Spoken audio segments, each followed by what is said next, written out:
នៅពេលដែលខ្ញុំចេញពីផ្ទះគ្រួសារខ្ញុំមានពាក្យប្រមាណម៉ាត់ដែលធ្វើឲ្យខ្ញុំមានកម្លាំងចិត្តខំប្រឹងតស៊ូទៅមុខជានិច្ចគាត់និយាយថាពេលកូនចេញពីស្រុកត្រូវមើលទៅមុខក៏មើលក្រោយប្រឹងទៅមុខទៅជីវិតកូនបានល្អប្រសើរពេលកូនចេញពីស្រុកកុំស្ដាយគេអាកកុំស្ដាយស្រែចម្ការកុំស្ដាយដីធ្លីដែលពួកគាត់មានបើកូននៅតែសម្លឹងទ្របទាំងអស់នឹងកូនទៅមុខអត់បានឆ្ងាយទេកុំទៅរកលុយបដើនឹកឃើញថ្ងៃណាមួយមកលក់ទ្រព្យសម្បត្តិទាំងអស់នឹងធ្វើមានវិញអានឹងកូនគិតខុសហើយគាត់និយាយថាកូនចេញពីស្រុកទៅហើយកូនទៅតែប្រឹងលើខ្លួនឯងប្រឹងដោយសមត្ថភាពខ្លួនឯងកសាងភាពមានបានដោយខ្លួនឯង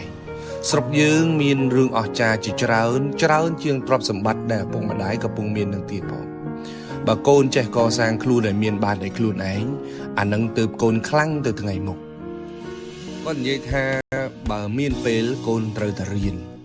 ម៉ែឪមិនដឹងថារៀនទៅវាបានធ្វើស្អីទេតែដឹងតែត្រឹមថាបើមិនរៀនទេគឺប្រហែលម៉ែប្រហែលឪនឹងឯងគាត់ប្រាប់ខ្ញុំថាកូនត្រូវតែរៀនឲ្យបានច្រើនទៅ